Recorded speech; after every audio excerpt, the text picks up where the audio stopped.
네, 저는 오늘 이 자리에서 뭐 어떤 용어에 대해서 정의를 하거나 여러분들한테 강의를 하려고 나온 건 아니고 저희 회사에서 이제 크립토 이더리움 기반의 크립토 게임을 개발하고 이제 관련된 이제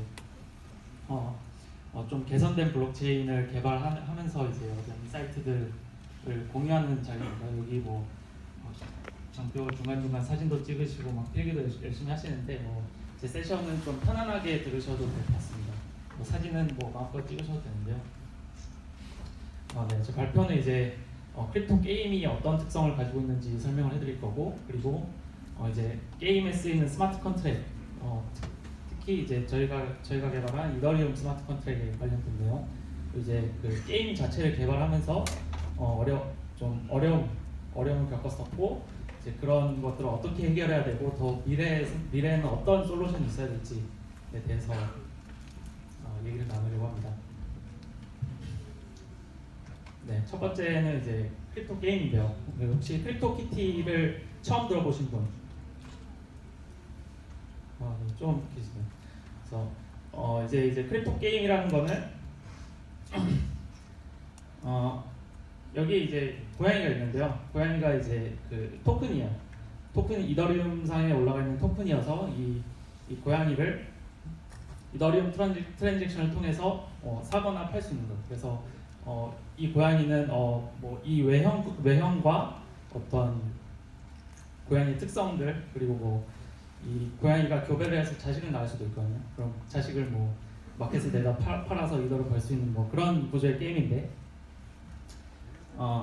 특이한 점은 이제 이 디앱이라고 해서 중앙 서버에서 게임 로직이 있는 게 아니라 게임 로직이 이제 스마트 컨트랙, 이제 이더리움에 올라가 있어서 사용자와 이제 게임 간의 인터랙션이 게임사의 서버 어떤 숨겨진 로직을 통하지 않고 스마트 컨트랙이 미리 짜여지고 공개된 코드에 의해서 돌아간다는 특징이 있는 거죠. 그래서 한 가지는 이제 뭐 게임사 서버가 죽어서 뭐 내가 게임을 못하는 이런 상황이 일어나진 않고요. 그래서 내가 이더리움 네트워크에 붙어만 있으면 내가 그 옆 사람하고 만나서 너 이더리움 주소가 뭐야 해서 이 주소로 내 토큰을 보내서 그 사람한테 뭐 현금을 받고 이런 역할을 이런 경제가 가능한 게 이제 크립토 게임입니다. 그래서 뒤에 이제 스마트 컨트랙 얘기할 때 좀 자세히 설명할 건데, 이 ERC20이나 ERC721 뭐 다른 토큰도 있을 수 있겠지만 이런 이더리움 토큰이 이제 게임의 자산 역할을 하고요. 그리고 게임 자산을 거래할 수 있는 거래소가 있어요. 그래서 내가 게임을 열심히 해서 게임 내 자산이 많아지면 이걸 가지고 암호화폐로 팔아서 이더로 팔아서 이거를 내 캐시아웃을 할 수 있는 구조가 있고요. 근데 이제 제약은 그 이더리움 트랜잭션으로 이제 게임을 진행해야 되기 때문에 그 트랜잭션의 속도랑 트랜잭션 수수료 이런 게 되게 제약이 큽니다. 뭐 많은 분들이 알 거라고 생각하시지만 지금 간단히 얘기 드리면, 이제 트랜잭션 같은 경우 내가 마우스 클릭을 했어요. 그러면은 이게 돌아오는 시간이 트랜잭션이 마이닝되고 이게 처리되지 않을 것 같다라고 기다리는데 뭐 일반적으로 최소 3분을 잡거든요. 이제 뭐 이더리움 거래소 같은 데는 뭐 15분, 20분 이렇게 잡기도 하는데 뭐 이거는 이제 속도는 사실 기획에 따라서 그렇게 중요하지 않을 수도 있어요. 뭐 고양이가 교배하는데 뭐 1초 만에 교배 안 되고 뭐 한 20분 만에 교배돼도 되잖아요. 뭐 그런 거는 상관없는데, 이제 진짜 문제는 이제 트랜잭션 수수료가 있어요. 이제 이더리움 트랜잭션을 날리면 이제 가스비를 이제 트랜잭션 날리는 사람이 써야 되는데, 이제 게임 서버가 없고 내가 이더리움 네트워크를 써서 이제 게임을 진행시킨 거니까 내가 그 이더리움 네트워크 사용료를 내야 돼.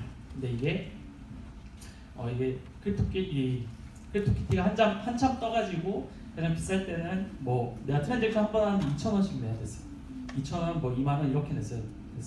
지금도 뭐 1,000원, 뭐 작게는 100원 단위 이렇게 비용을 감수해야 돼요. 그래서 이게 이더리움 기반의 게임의 아주 크나큰 단점이고요.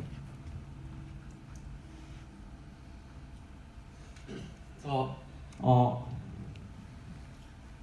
자, 가끔 뭐 친구들 만나서 뭐 얘기를 하다 보면 이거를 게임 서버를 그냥 전통적으로 게임을 만들지 않고 이걸 왜 굳이 이더리움 같은 데 올리려고 하느냐 이런 질문들이 있을 수 있어요. 근데 이게 사실 맞아요. 이더리움 위에서 게임을 왜 구현해야 되느냐 이런 질문이 당연히 나올 수밖에 없고 이 이더리움 위에서 모든 트랜잭션 처리하고 이런 게 현실적으로 불가능해요. 내가 어떤 그 서버 로직을 돌리는데 3분이나 걸리고 내가 요청 보낼 때마다 몇백 원, 몇천 원 이런 수수료를 내야 되는 게 말이 안 되거든요. 이제 그건 현재의 스테이터스고 이게 나중에 가서 처리 속도가 빨라지고 이제 비용 문제가 사라지면 이게 어떤 가치가 있느냐. 이제 하나는 이제 크립토 게임 자산은 이제 가상 자산이므로 가상 화폐와의 거래가 적합하다라고 써놨는데 이게 무슨 의미냐면 이번 년 초, 작년 말 뭐 이제 이 암호화폐에 대한 설전이 오고 갈 때 방송에서도 많이 비춰졌기 때문에 많이 아시겠지만 이제 내가 예를 들어서 비트코인이나 이더리움을 가지고 상점에 가서 내가 국밥을 사 먹으려고 해요. 그래서 뭐 6,000원을 이제 비트코인으로 주려고 하는데 이제 내가 비트코인으로 결제를 하고 나면 상점 주인이 1시간 동안 놔주질 않죠. 왜냐면 나는 이 트랜잭션이 포함될지 안 될지 모르니까 내가 이게 그 트랜잭션이 컨펌이 될 때까지 기다려줘야 되는 거예요. 근데 이제 그게 왜 본질적인 문제는 뭐냐면 이더리움이나 비트코인은 가상화폐고 국밥은 이제 실물 서비스예요. 그래서 가상 자산과 실물 자산을 교환하는 데는 그런 근본적인 한계가 있을 수밖에 없어요. 근데 내가 만약에 게임 아이템을 거래를 한다. 근데 그 트랜잭션 스마트 컨트랙트 상에서 그냥 단 한 번의 트랜잭션으로 이제 서로 간의 자산이 교환될 수 있다고 하면은 그런 문제가 본질적으로 사라지는 거거든요.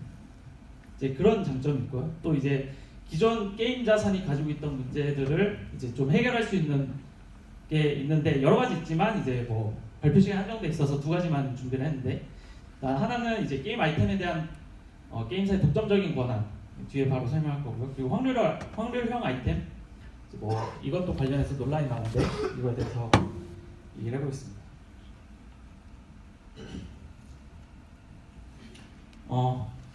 이게 토큰에 관한 얘기이기 때문에 이제 현금과 관련된 얘기를 안 할 수가 없는데 이제 게임 아이템 거래 서비스 같은 경우는 이제 게임사가 운영하진 않죠. 게임사가 이제 게임 아이템과 현금과 연동되는 어떤 서비스를 하려면 뭐 쉽진 않아요. 이제 뭐 도박 사이트가 될 수도 있고 뭐 아이템에 따라서 그래서 이제 이런 제3자 거래소가 있어서 아이템 거래 서비스가 있어서 얘네들이 에스크로우를 해주죠. 근데 이것도 결국은 아까 국밥을 사는 거와 똑같이 게임 아이템도 이제 현실상의 무언가와 연결되어 있는 거예요. 그래서 게임 아이템이 블록체인에 올라가 있지 않기 때문에 블록체인에서 거래를 한 번 하고 이제 실제 게임 내에서 거래를 또 한 번 해야 되는 거예요. 이게 아까 말했던 그 사기를 완전히 방지할 수가 없어요. 원천적으로 방지할 수가 없는 거죠. 그래서 그리고 또 이제 뭐 이런 상황이 있을 수 있어요. 내가 아이템데이에서 뭐 그 게임 아이템을 샀는데 갑자기 게임사에 문제가 생겨서 백석을 했어요. 나는 돈을 줬는데 백석이 돼서 아이템도 원래 팔았던 사람한테 다시 돌아갔어. 그럼 나는 게임사한테 이거를 디스피트 할 수 있느냐 이런 문제가 있거든요. 근데 게임사는 그런 거에 대해서 책임 져야 될 의무는 없어요. 이거는 제3자에 의한 거래니까 자기네들이 책임지지 않는 케이스일 수 있는 거죠. 그래서 이제 크립토 게임으로 넘어가게 되면 뭘 할 수 있냐면 물론 현금과 직접적인 거래는 아니지만 이제 게임 아이템 블록체인에 올리고 그거를 게임상에 쓸 수 있게 하고 이제 그렇게 되면 이제 암호화폐와 이제 게임 아이템을 한 번의 트랜잭션을 거래를 할 수 있게 되는 거죠. 그래서 상대를 뭐 믿을 필요가 없는 거예요. 그냥 이 트랜잭션이 포함되면 거래가 성립된 거고 포함되지 않으면 거래가 없었던 일로 되는 거예요. 그리고 또 이제 한 가지는 게임사가 직접 이제 거래소를 차려서 거기에 이제 게임 아이템 거래에 대한 수수료를 이제 게임사 직접 할 수 있는 이제 비즈니스 구조도 있고요. 그리고 이제 확률형 아이템이 이제 있는데 저도 이제 여기 오다 보니까 옆에 뭐 게임사가 있더라고요. 저기 그 게임사 이제 공룡 잡는 게임을 몇 번 하는데 이제 거기도 확률 시스템이 있거든요. 이제 뭐 무슨 채집을 하는데 확률 99%인데 내가 실패를 하면 굉장히 마음이 상하거든요. 이제 이게 정말 99%인지 이런 의문이 있는데 뭐 채집 같은 건 괜찮아요. 근데 내가 돈을 뭐 2,000원을 주고 어떤 확률 박스를 샀어요. 근데 이게 뭐 내가 안 좋은 아이템이 나오게 되면 그것도 기분이 이상할 수 있잖아요. 근데 이게 정말 이거는 돈이 걸리기 때문에 그 게임사가 정말 이 확률대로 했는지 아니면 나한테 뭔가 조작을 해서 불이익을 준 건지 이런 거를 알 수 있어야 된단 말이에요. 근데 이제 이게 현실적으로 어려워요.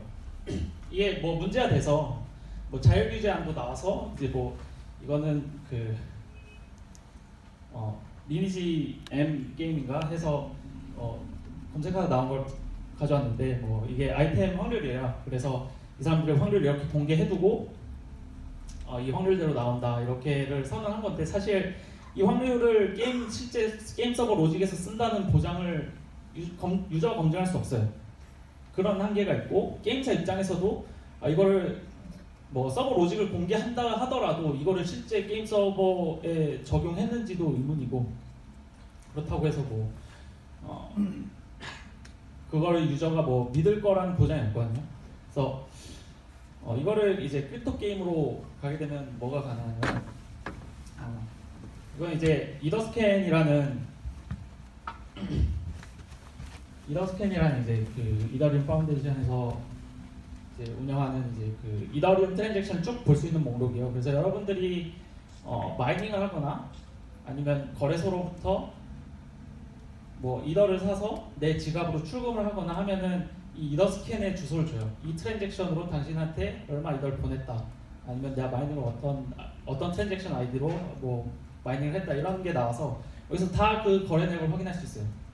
그래서 확률형 아이템을 이제 스마트 컨트랙으로 개발해서 스마트 컨트랙에 이제 그 확률표를 다 걸어놓고 거기 안에서 이제 랜덤하게 뽑아가지고 그 아이템을 이제 스마트 컨트랙대로 지급을 하게 되면 이제 유저가 이제 자기가 보낸 트랜잭션들을 여기서 처리가 됐는지 그리고 결과가 실제로 게임에 반영이 되고 있는지를 검증하면 유저 스스로 이제 이 확률형 아이템에 대한 확률을 이제 검증할 수 있게 되는 거죠.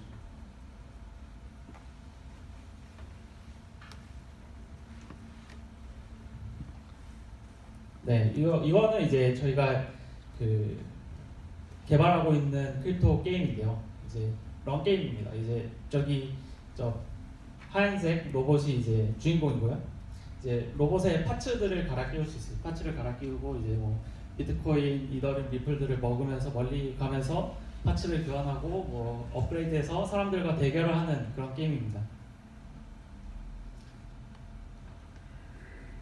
그래서 게임의 특징은 이제 크립토 게임이기 때문에 그 이런 그 로봇의 머리, 몸통 이런 것들을 크립토 자산으로 취급하고 이런 것들 거래할 수 있고요. 그리고 뭐 유저와 이제 뭐 PVP 구현을 하는데 PVP를 할 때 이런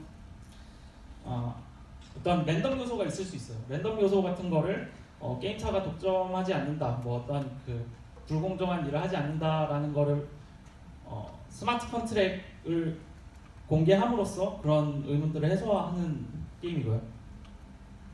이제 파트 같은 것들을 업그레이드해서 이제 좋은 그 파트를 이제 좋게 업그레이드해서 거래소에 내놔서 내가 뭐 이더를 번다던가 이런 게임이고.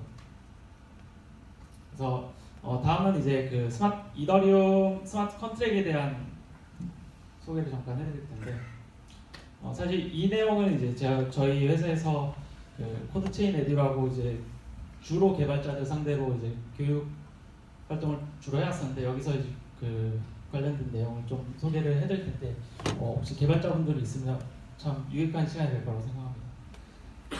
일단 ERC20인데요. ERC20은 아까 그 질문하신 것 중에 이제 그 토큰하고 코인하고 차이가 뭐냐 하는데 이제 ERC20 같은 경우는 ERC20은 토큰이라고 불리지만 아까 그 정의에 의하면 그냥 코인이에요. 그래서 EOS 네, 그 이름을 크게 말하지 않을게요. 뭐 여튼 토큰들이 여러 가지 있는데 메인넷이 없는 토큰들은 이제 여기서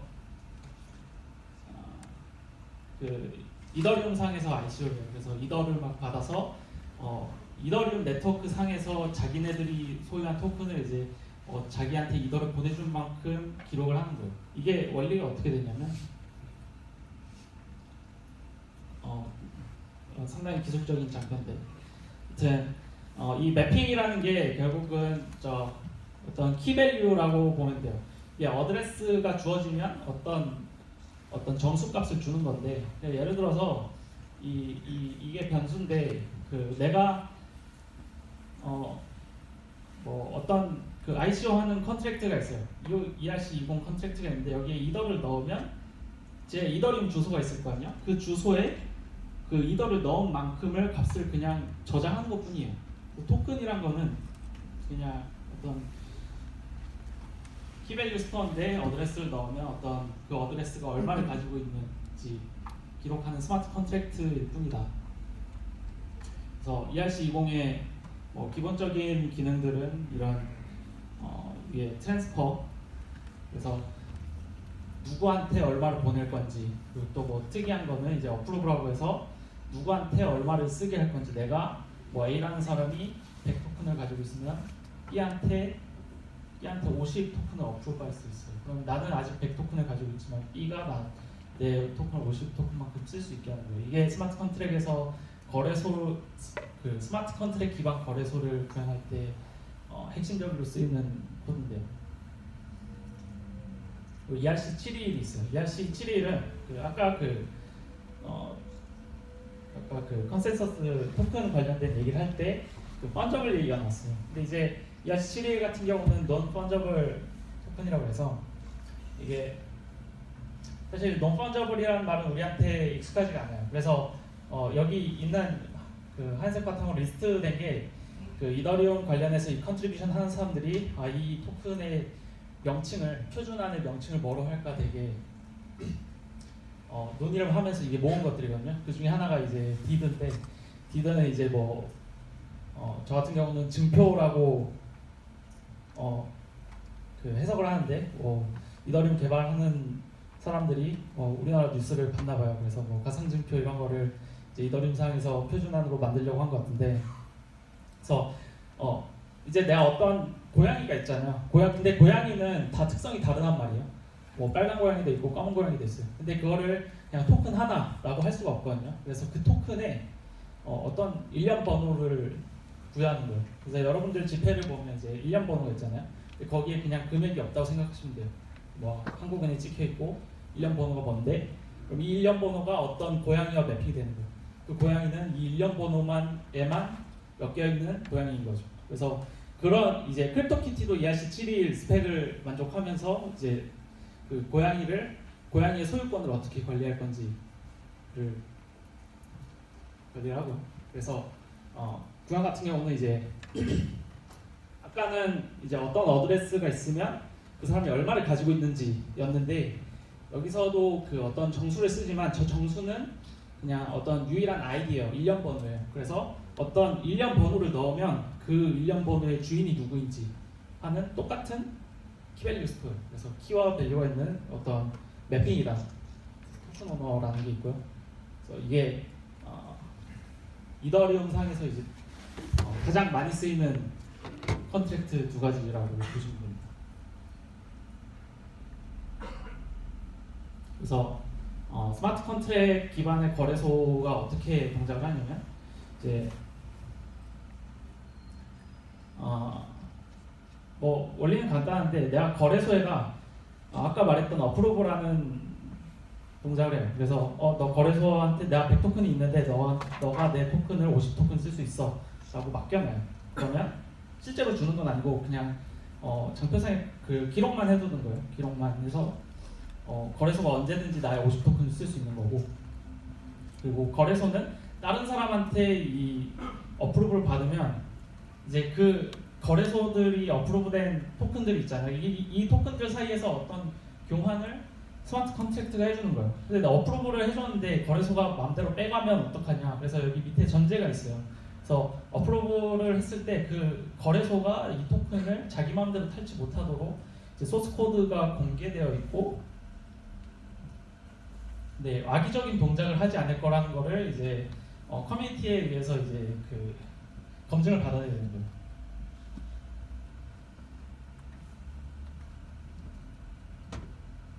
네, 그리고 이제 뭐 이런 뭐 사실 뭐 여러 가지 더 문제들이 있는데 뭐 ERC8277 같은 확장 스펙이 있어요. 그래서 이런 거래소들이 좀 보안 이슈 같은 걸 좀 피하기 위한 스펙들이 이제 막 논의가 되고 있고, 이 ERC20 같은 경우는 한참 전에 이제 그 표준안이 확정됐고, 이제 ERC71은 막 며칠 전에 막 그 인터페이스에 대한 확정을 하고 버그 바운티를 다 진행을 했어요. 그래서 지금도 막 발전하고 있는 그 표준들이 있고요.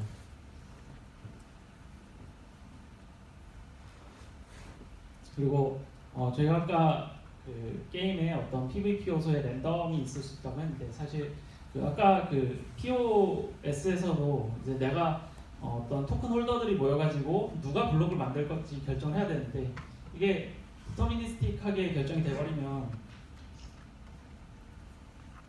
이제 블록을 누가 만들고 그럼 내가 어떻게 조작했을 때 나의 이익이 최대화될 거다, 아니면 이 네트워크를 어떻게 장악할 수 있을 거다라는 게 예측 가능하면 안 되거든요. 그래서 근데 블록체인에서 랜덤을 구현하는 게 쉬운 일은 아니에요. 이게 왜 그러냐면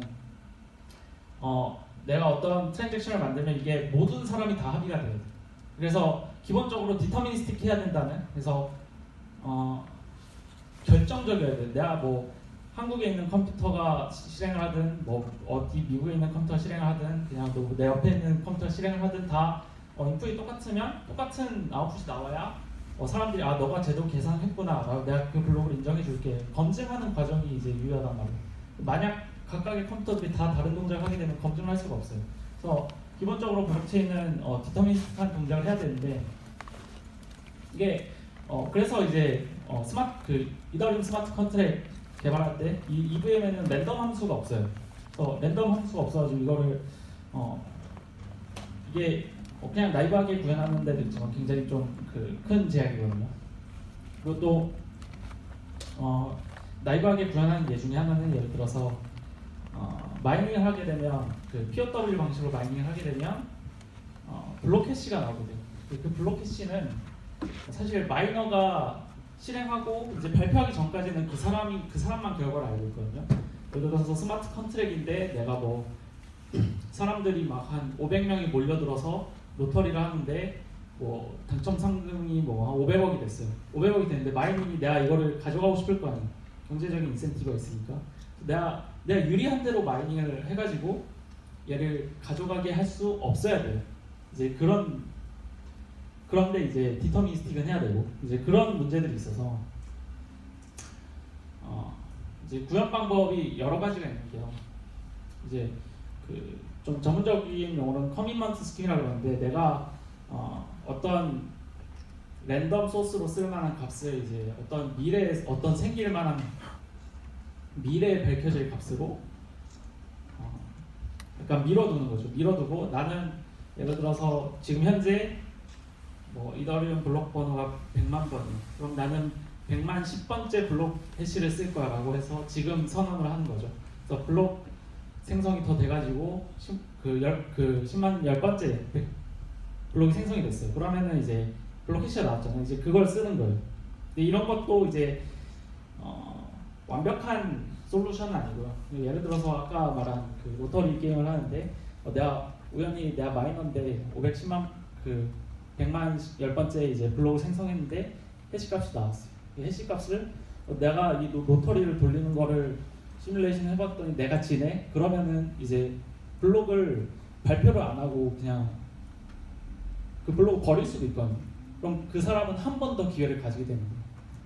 이제 그런 단점이 있고, 또 문제가 뭐냐면 이제 그 번호를 선언하는 과정하고 그 번호의 해시를 쓰는 과정에 트랜잭션 2개 필요해요.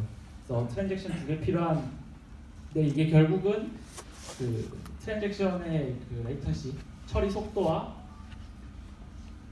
그리고 그 비용, 수수료가 2배가 되죠. 이제 그런 문제들이 있고요. 또 이거는 약간 좀 테크니컬한 문제인데, EVM 제약상 이제 블록 해시를 가져올 수 있는 범위가 한정돼 있어요. 그래서 크립토키티 혹시 직접 사신 분 계신가요? 크립토키티 직접 사셔서 교배해 보시고 저희 한 분 계시네요. 네. 이 내용을 알고 계실지 모르겠지만 크립토키티에서 교배를 하게 되면 약간 랜덤한 성격 고양이가 이제 새로 생성되거든요. 근데 내가 이 내 컴퓨터에서 그 고양이를 한번 교배를 한 시뮬레이션을 해봐요. 내 컴퓨터에서 돌아가는 게 다른 컴퓨터에서 돌아가야 되니까 어차피 내가 트랜잭션 날리기 전에 어떤 고양이가 나올지 알 수 있거든요. 이제 내가 고양이가 마음에 안 들어. 그러면은 이 블록 250개가 넘어가도록 기다려요. 그러면은 새로운 고양이가 나오거든요. 약간 이런 트릭이 있습니다.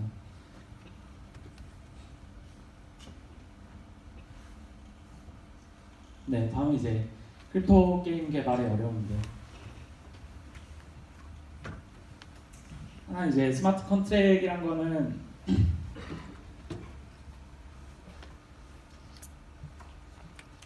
한번 디플로이 되고 나면 이제 소스 코드를 바꿀 수가 없어요. 예를 들어서 일단 이거는 그 이더리움 프로토콜 상의 문제인데, 뭐 업그레이드가 가능하게 할 수 있는 프로토콜을 만드는 데, 근데 아직은 이더리움은 그런 게 고려되어 있지 않고 게임을 만들기는 굉장히 부적합한 환경인데, 업그레이드를 하려면 그 업그레이드가 가능한 코드를 스마트 컨트랙에 미리 만들어둬야 돼요. 근데 이제 이런 게 어떤 문제를 이야기하냐면, 스마트 컨트랙이 유연해질수록 이게 보안 취약점도 더 많아지게 돼요. 그리고 또 한 가지 문제가 뭐냐면, 아까 그 거래소의 그 필요 조건 중에 하나가 상대방이 그 어떤 거래 당사자가 거래소에 어프로브 했을 때 내가 그거를 마음대로 쓰지 못하게 한다는 제약이 있으려면 그 컨트랙트의 내용이 그 컨트랙트의 소유자에 의해서 마음대로 바뀌어서는 안 돼요. 이게 무슨 말이냐면 저 코드를 봤더니 아직까지는 그런 코드가 없네. 그래서 내가 어프로브를 했는데 내가 들어온 토큰이 많은 거야. 그래서 내가 욕심이 생겨서 이걸 뺏어가고 싶어. 그래서 컨트랙트를 업그레이드를 합니다. 업그레이드를 해서 어프로브한 토큰을 그냥 내 마음대로 쓸 수 있게 하는 로직을 추가해버리는 거죠. 그러면은 이 스마트 컨트랙은 사실 유저들이 쓰지 않게 돼요. 그런 취약점이 있다는 걸 알게 되면 그런 문제들이 있어서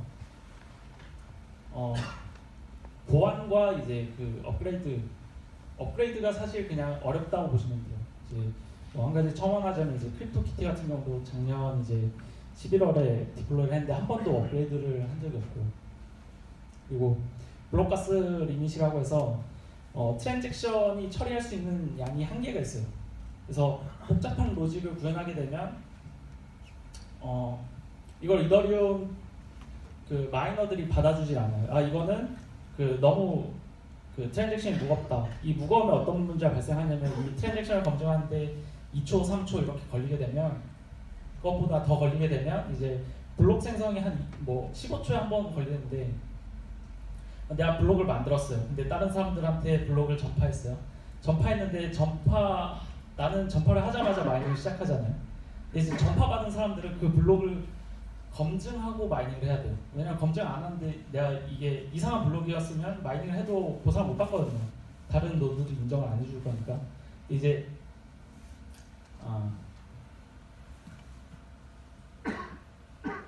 다른 사람보다 그 블록 검증이 시간 오래 걸리게 되면 다른 사람들보다 이제 마이닝을 더 빨리 할 수 있는 기회가 생겨지고, 그렇게 되면 그 마이닝의 중앙화가 발생하게 되는 거예요. 그래서 블록 검증 시간을 짧게 해야 되는 요구사항이 이더리움 그 네트워크를 개발하는 사람들한테는 그런 의무가 있어요. 그래서 그 무거운 트랜잭션을 할 수 없다.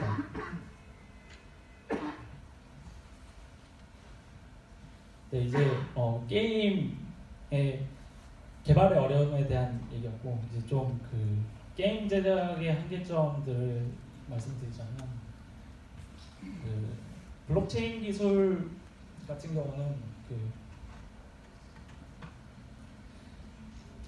요즘 이더리움 풀노드가 그 블록체인 정보를 기록하는데, 그 히스토리와 스테이트를 기록하는데 수십 기가바이트, 수백 기가바이트가 필요할 거예요. 앞으로는 수백 기가바이트가 필요한데 그거를 핸드폰상에서 할 수 있느냐? 그거 못 하거든요. 그래서 크립토키티나 뭐 다른 디앱 같은 디앱을 개발하는 데는 이제 그냥 외부의 클라우드 서버로 둬서 이제 걔네들이 대신 이더리움 노드 행동들을 해주는 그런 모델을 취하고 있는데 이제 똑같이 이제 게임을 개발할 때도 그런 문제가 있습니다. 그리고 게임의 어느 요소에 스마트 컨트랙이 필요할까? 이제 저희가 그 이더리움 스마트 컨트랙 기반의 게임을 만들려고 하다 보면 이제 크립토키티를 해보신 분들이나 한번 들어가서 보신 분들은 무슨 얘기인지 알 거예요. 이게 도대체 무슨 재미지? 고양이 그냥 괴상하게 생긴 고양이 보고 가끔 귀여운 고양이 생겨서 가격 보면 까무러쳐서 다시 나가게 되고 뭐 이런 것들이 그냥 게임 요소의 전부인데 지금 뭐 비싸서 제대로 된 고양이는 사지 못하는데 너무 비싸서 이제 그냥 그 고양이의 가격이 올라가는 걸 보는 게 재미있는 게임이에요. 근데 올라가지 않으면 사실 재미없거든요. 근데 저희는 이제 그런 게임을 만들고 싶진 않았어요. 그냥 아까 보신 것처럼 그냥 달리고 어떤 그냥 눈앞에 있는 어떤 목적을 달성하기 위해 그냥 집중하게 되는 그런 재미있는 게임을 만들고 싶었는데 그렇게 되면은 모든 내용을 스마트 컨트랙으로 올리게 되면 사실 재미가 없거든요.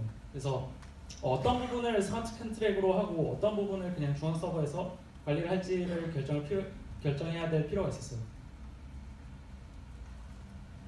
그리고 이제 편리한 UI UX 기획이 가능한가?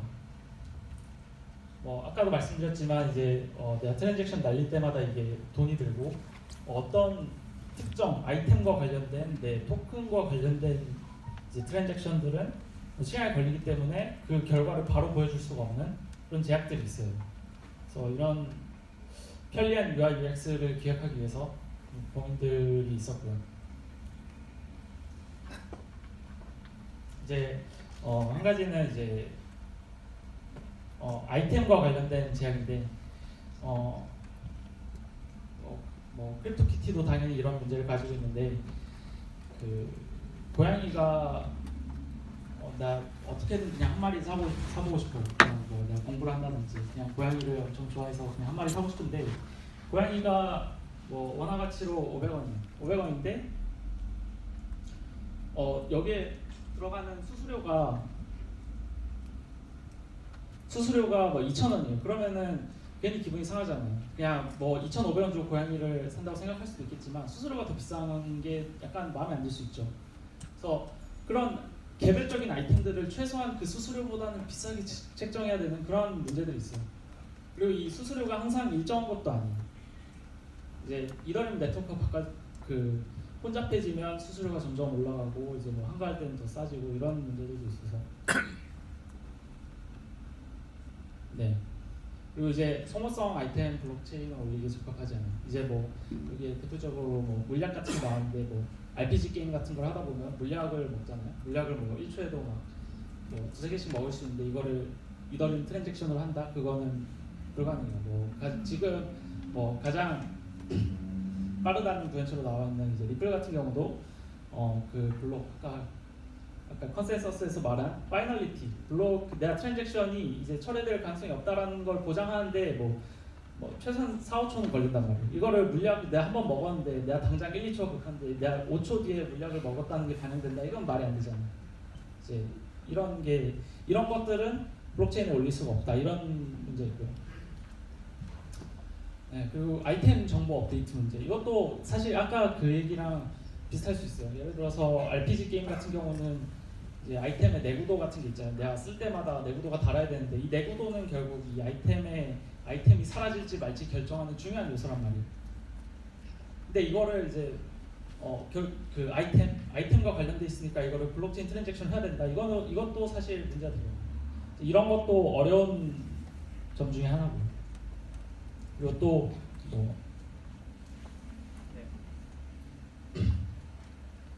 그리고 이제 거래 가능한 아이템 관련해서인데 이제 이거는 이더리움의 한계인데 그 이더리움의 한계이기도 하고 그 현재 나와 있는 스펙들의 한계인데 이게 게임 내에서 자산 거래가 이루어질 거라고 고려된 그 토큰 인터페이스들이 아니에요. 예를 들어서 내가 A 고양이를 너한테 주고 B 고양이를 나한테 이제 거래를 하는 트랜잭션을 날린다. 그러면은 필연적으로 트랜잭션 2개가 필요하거든요. 이제 좀 이거는 약간 기술적인 얘기지만 트랜잭션을 좀 더 플렉서블하게 만들면 사용자들의 서명을 모아서 한 번의 트랜잭션으로 그런 거래를 가능케 하는 게 기술적으로 가능하거든요. 이제 근데 이더리움 같은 경우는 아직 그런 점들이 고려가 미비하기 때문에 이제 거래도 이제 최소 트랜잭션 2번이 필요하다던가 뭐 아까 말한 파이널리티가 보장이 안 돼서 내가 어떤 거래가 철회된다던가 아니면은 어떤 스테이트 변화에 있어서 내가 예상치 못한 버그를 만든다거나 이런 한계들이 있습니다.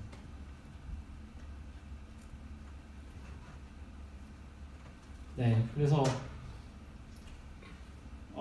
사실 크립토키티는 이런 점을 뭐 노린 걸 수도 있는데요. 그래서 뭐 일종의 아이템 가격이 이제 거래소에서 이제 자유롭게 거래되고 이제 가격이 올라가는 걸 기대해서 아이템을 사게 만들면 이제 이게 약간 투기 게임이 돼버려요. 그러면은 사실 그 가격이 오르는 거 외에는 그냥 재미가 없거든요. 그게 이제 기존에 저희가 만들고 싶었던 크립토 게임도 아니었고요. 그리고 이제 아까 말씀드렸지만 뭐 그 물약 같은 거를 그 블록체인에 올리면 안 된다고 했잖아. 근데 뭐 예를 들어서 게임 자산 뭐 게임 머니가 있어요. 뭐 200골드가 있는데 100골드를 들여서 포션을 살 수 있어요. 내가 포션을 사서 그 게임 서버에서 발행을 해줬는데 내가 이더리움 네트워크에 어떤 문제가 있어가지고 100골드를 줬다는 트랜잭션이 철회가 됐어요. 그러면은 어떤 유저는 100골드를 뭐 쓰지도 않고 물약을 사게 되는 그런 문제점들이 있을 수 있거든요. 이거는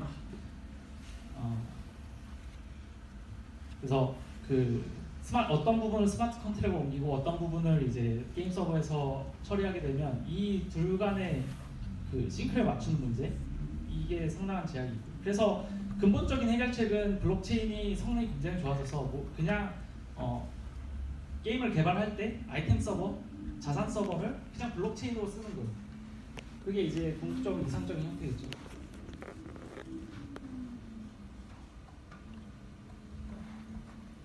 그래서 저희가 PVP를 말씀드렸는데 PVP에도 이제 예를 들어서 로봇이 1대1로 싸워요. 그런 PVP는 아니고요. 저희 게임은 여튼 1대1로 싸우는데 뭐 로봇이 그냥 내가 싸우는 걸 구경만 하면 사실 재미가 없잖아요. 내가 뭐 점프 버튼도 누르고 회피 버튼도 눌러서 이 인터랙션의 결과들로 PVP 결과들이 구성되면 좋은데 이게 결국은 이더리움 상에서 구현하려면 유저 인터랙션이 트랜잭션으로 가야 돼요. 근데 그것도 이제 아까 말한 제약처럼 하기 어려워요. 물론 뭐 옵체인 트랜잭션 이런 좀 어드밴스한 기술을 쓰면 뭐 완전히 불가능한 것도 아닌데 이제 검증된 사례는 아직까지 하나도 없습니다. 네, 그리고 뒤에도 이제 결과의 안정성을 얻기 위해 긴 시간이 소요된다고 써놨는데 이게 아까 말한 그 파이널리티와 똑같은 문제입니다. 내가 예를 들어서 PVP 컨트랙에 돈을 걸고 싸워요. 예를 들어서 너가 이기면 100골드, 너가 가지고 있던 100골드 나한테 주고 뭐 너가 이기면 내가 가지고 있던 어떤 아이템을 뭘 주고 이렇게 걸고 싸우잖아요. 근데 싸워서 결과가 나왔어요. 결과가 나왔는데 이더리움은 이제 그 프루프 오브 워크고 파이널리티가 기본적으로는 보장이 안 되기 때문에 아직까지는 POS가 도입이 안 돼서 그래서 미래에 가서 어떤 마이너가 뭐 굉장히 좋은 컴퓨팅 파워를 얻어가지고 블록을 막 생성시켜서 내 원래 트랜잭션을 철회시켜 버렸어요. 그러면은 이제 게임 내에서랑 블록체인의 결과가 달라지는 문제가 있거든요. 이제 그런 것도 문제고요. 네, 그래서 이제 결정을 해야 돼요. 이게 뭐 예를 들어서 100블록마다 뭐 이더리움에서 말한 캐스퍼 같은 경우는 뭐 스마트 컨트랙으로 해가지고 100블록마다 POS를 해서 이 블록의 파이널리티를 정한다. 그래서 이 파이널리티가 정해진 블록은 평생 철회될 수 없다. 이런 정책을 가지고 오게 되면 좋은데 아직까지 그런 게 없어서 게임사가 자체적으로 정책을 정해야 돼요. 그래서 100블록이 컨펌이 되면 내가 그게 철회되더라도 우리 게임 서버에서 그 블록 정보를 기억하고 있다가 너네 이거 결과가 블록체인이랑 다른데 어떻게 할 거야 하면은 그 블록 정보를 준다든지 그런 식의 정책을 정해두고 어떻게 유저들한테 이 투명성을 제공할 것인지 고민을 해야 됩니다.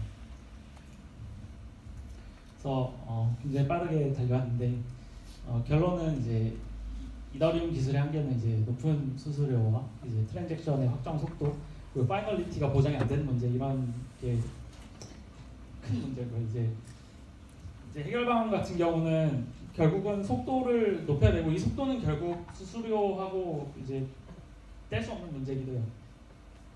근데 이제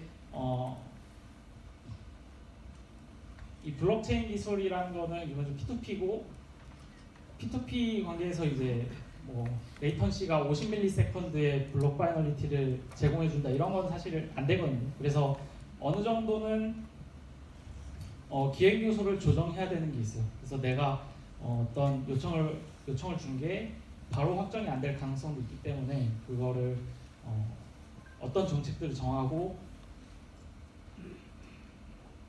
그 유저들한테 가장 스무스한 게임 플레이를 제공할 것인지 이런 것들을 고민을 해야 되고 그래서 저희 코드박스에서는 이 게임 개발도 하고 있고 그 이더리움 기반의 게임을 개발하고 있는데 저희가 이제 궁극적으로 이더리움 게임을 개발해서 이 여러분들이 모든 여러분들이 이 이더리움 게임을 즐기게 하고 싶은 욕구보다는 이제 여기서 나온 문제점들을 모아서 이제 새로운 블록체인을 만드는 시도를 하고 있습니다. 그래서 아까 말한 랜덤 이슈라든지 블록 파이널리티 그리고 기본적으로 속도 문제 그리고 수수료 문제 수수료가 사실 유저가 수수료를 내는 방식은 그 유저한테는 좋은 일은 아니잖아요. 그래서 뭐 EOS 같은 경우는 그런 토큰 홀더들 그 서비스 제공자들이 토큰을 홀드해서 그 토큰 홀드에서 나오는 컴퓨팅 사용량으로 이제 유저들한테 서비스를 한다 이런 개념인데 이제 그런 이제 게임 서비스에 특화된 블록체인을 개발하려고 지금 하고 있습니다. 네, 지금 끝인데요. 네, 발표 들어주셔서 감사합니다.